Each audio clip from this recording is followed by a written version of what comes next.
What was the knife that got you into the hobby? How's it going, everybody? I'm Rollshambo, the connoisseur and collector of all things sharp and shiny. And let me know in the comment section down below, what was your gateway knife? What flipped your switch and got you into the hobby? While you're down there, if you could, smack up that like button and let YouTube know that you appreciate knife content. Today, we're talking about a knife that I've actually wanted to get my hands on for quite a while. However, ironically, I thought it was more expensive than it actually was because this is a USA made knife. And as you might know, USA made knives that have premium materials are often really expensive, especially in comparison to their overseas counterparts.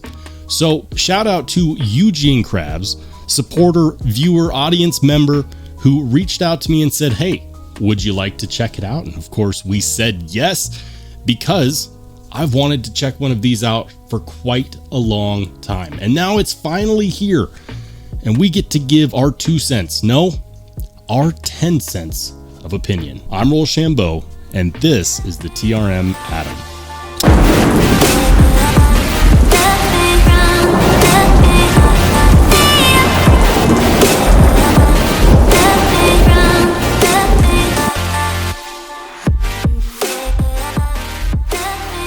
All right, everybody, moment of silence as we appreciate the depth and awesomeness of Arctic fat carbon handle scales. All right, appreciation over. Let's not do any bush beating. We're not going to beat around the bush today. We're going to get down to the good stuff. Now, I've wanted to check out this knife for years. This review is years in the making. And I can tell you already, guys, I'm a big fan. Is this knife perfect? Well, like most knives, the answer to that question is no. And we're going to get to why. But I do have a deep appreciation for what this represents. This is a TRM Atom. And TRM, in case you are new, TRM stands for Three Rivers Manufacturing. It's an American company. This knife is made right here in the US of A. Let's talk about the specs real quick. Well, these are fat carbon handle scales, and these come from a Lithuanian supplier that you can get through TRM. The blade is 20 CV. It's got titanium hardware with titanium liner lock, titanium pocket clip, which is definitely deep carry, and a stamped profile that I definitely don't mind. Now, I'm not 100% positive, but I do believe that this is, in fact, running on washers, not bearings. And it makes sense because when I go to close this knife, the action does not feel like bearings. It's very smooth and very hydraulic, and you give it a little bit of a shimmy and it drops shut nicely, which tells me that this has been deployed a lot. And guys, this is not a brand new knife. I wouldn't even necessarily say that this is a review model because it came from a viewer. That viewer had this knife sharpened by Nocturne Knives, and how's the edge? Yeah, it feels plenty slicey. But that's why they call it the Atom. We're looking at just shy of 8.5 inches overall with a 3.5 inch blade. So we're looking at similar to Spyderco paramilitary 2 dimensions.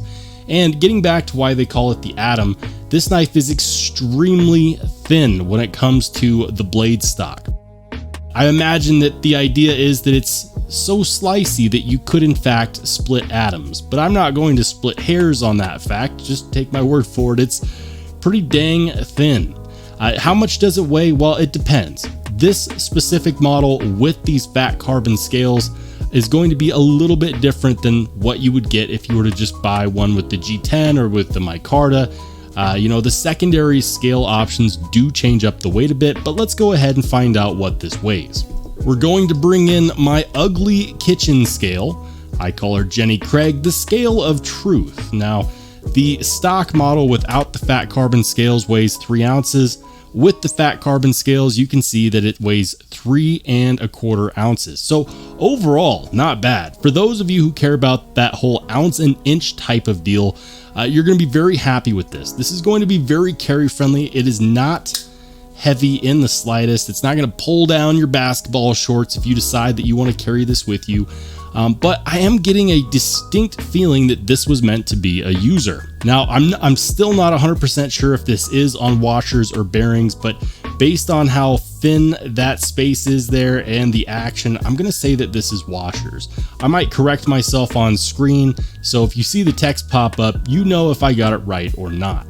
I really do appreciate the choice of the Arctic fat carbon handle scales, as I think that that's awesome.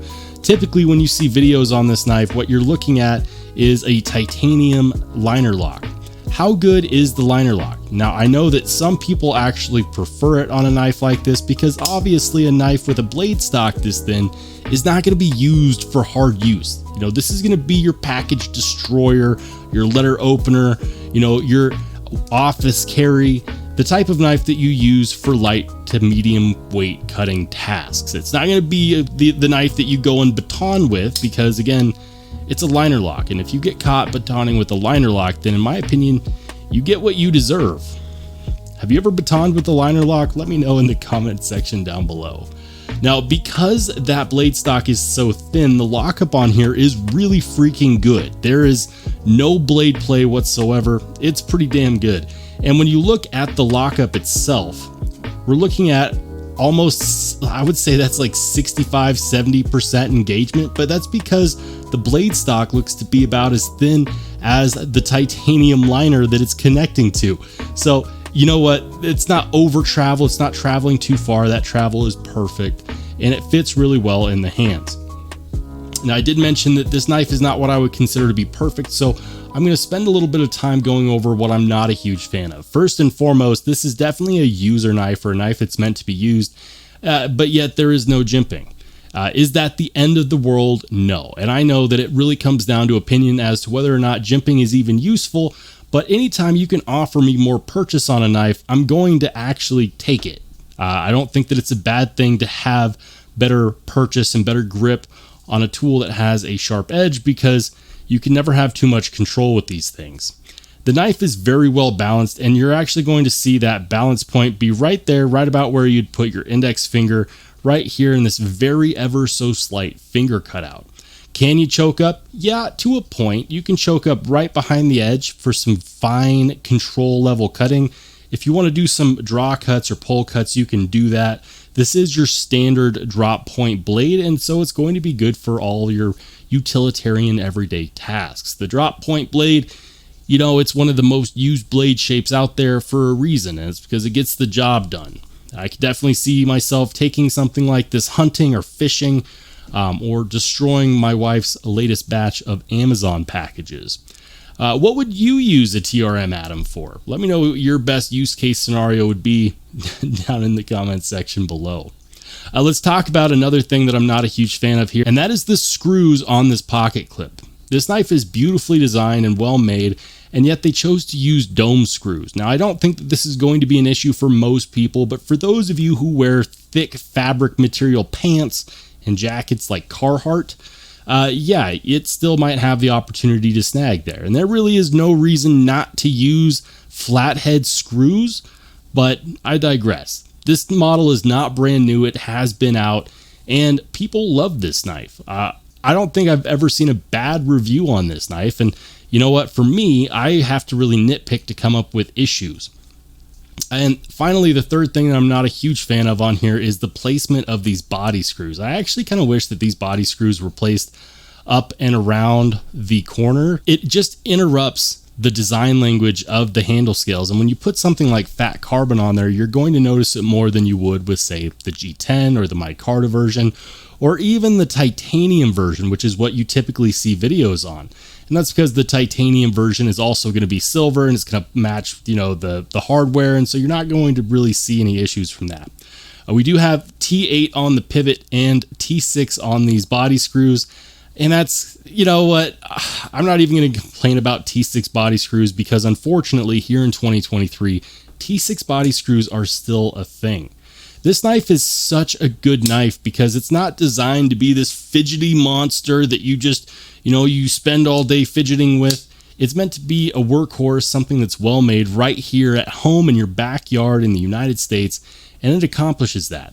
When I looked these up, I found out that these are actually going for about $200 to $250, which I think is a very reasonable price given that you get 20 CV on the blade and in most cases either micarta or G10, and then you can of course add on some scales, which they do a great job of offering options there. The scales typically cost somewhere in the, I want to say they're in the $50 to $100 range. I'll have to double check, but their supply is definitely limited and it's based on what they currently have. So it's not like they have a certain standard. I've seen some carbon fiber options that are the plain tweed carbon fiber or the woven carbon fiber.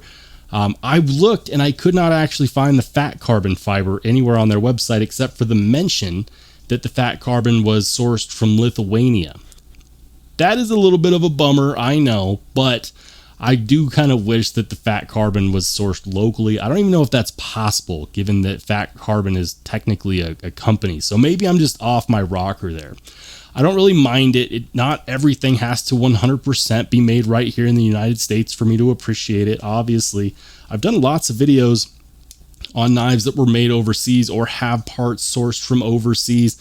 What I really care about is the fit and finish, the balance, how good is it? And one of the things that I'll tell you is this: I'm not really a big thumb stud guy. If I get a knife that has two options and one of them is a thumb stud, chances are that's going to be the deployment option that I use the least.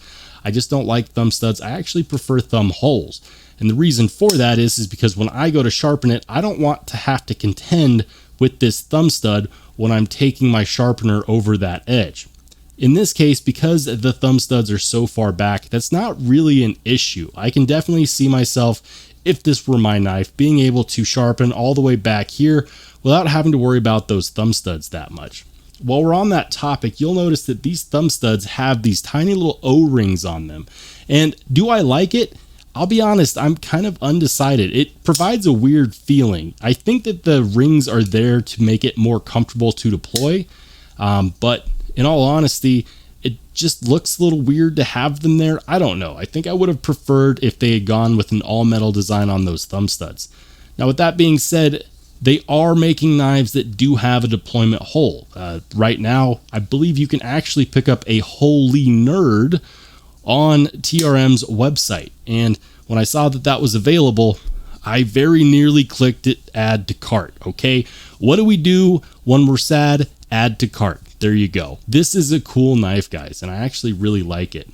I think that this is an awesome alternative to something like the Paramilitary 2, and especially with other American-made companies like Benchmade recently raising their prices, it makes something like a Three Rivers manufacturing knife that much more of an option. Is this knife perfect? No.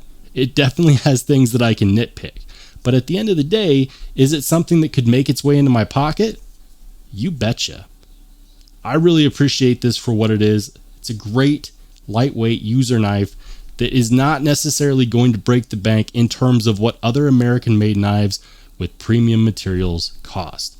Real quick, we're going to do that comparison where I compare it against another American-made user-friendly knife. This is my Spyderco Paramilitary 2, DLT exclusive in crew wear, and I love this knife. Who doesn't love a good Spyderco Paramilitary 2? Overall length, these are going to be extremely close. What about carry profile? Well, carry profile, the Spyderco is actually in stock format a little bit thicker.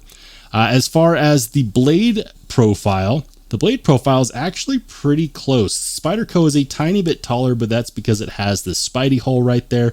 Otherwise, I would say that if you're comfortable carrying a Spyderco Paramilitary 2, the TRM Atom is going to fit really well in your pocket. They did a great job of making this light but not uncomfortable to carry as far as how thin that it is.